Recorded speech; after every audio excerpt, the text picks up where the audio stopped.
بالحلقة هذه بعطيكم معلومات عن رحلتي لمصر، بعض المعلومات وخاصة القاهرة.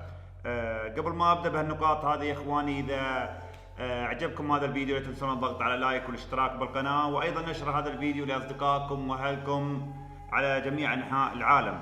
أول نقطة، الشعب المصري شعب خدوم جدا يا اخوان. اذا تطلب منه المساعده ولا تتردد طلب المساعده من الشعب المصري، لانه بيخدمك من عيونه.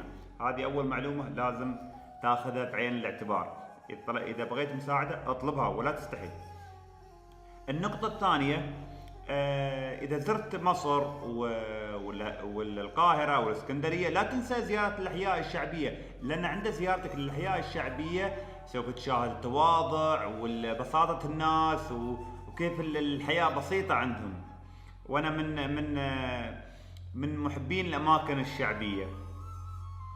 النقطة الثالثة، أفضل مولين أنا شفتهم في القاهرة هو مول مصر ومول العرب.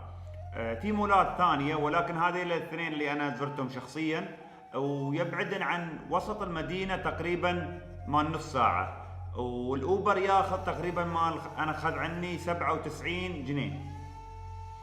النقطة الرابعة، أفضل فندق أنا حسيت بأنه وايد ممتاز، موقع ممتاز، بس سعره شوي على حسب الموسم.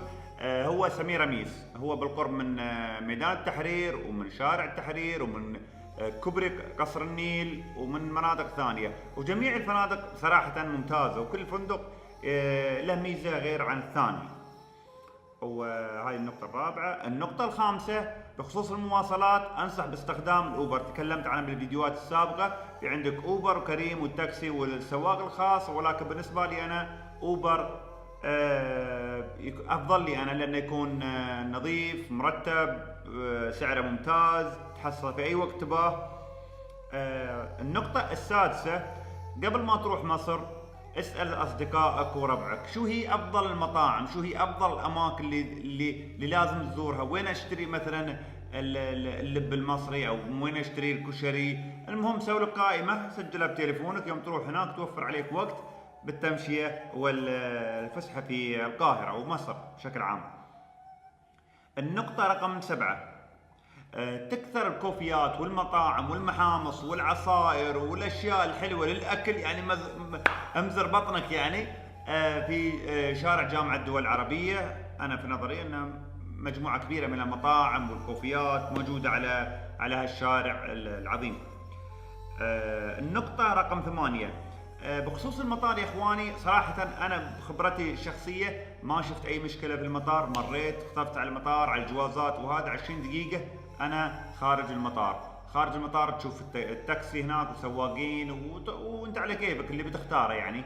ويبعد المطار عن وسط المدينه تقريبا 40 دقيقه، 40 نص ساعه تقريبا على حسب السواق.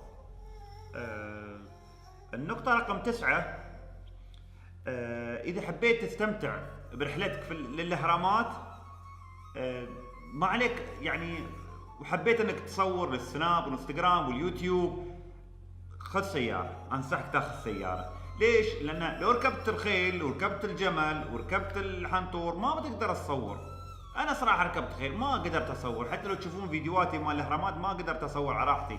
اما لو تدخل بسيارة للاهرامات تنزل على راحتك، تروح تصور الاهرامات، تصور مع الاهرامات وتدخل المتاحف. المهم اللي اذا حاب تركب خيل او جمال على راحتك، اما بالنسبه لي انا افضل السياره صراحه. والنقطه رقم 10، النقطه رقم 10، لا تقبل اي خدمه اضافيه. هذه النصيحه اذا رحت اي دوله في العالم، خذ الخدمه اللي انت تباها. مثلا تبها الخدمه هذه، خلاص خذها الخدمه هذه.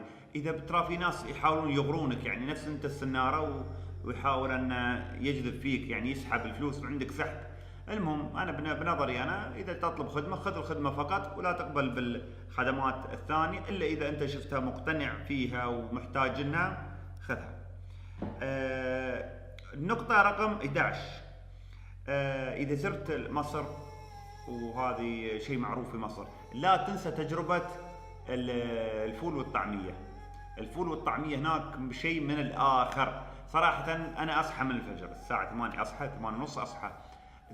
دائما اروح اتمشى على ميدان التحرير وشارع التحرير، وكل شيء مسكر الصباح هناك معروف في مصر. ولكن الكشكات هذه اللي تبيع الفول والطعميه وهذا تلقاهم موجودين يعني، وانا صراحه استانس منهم.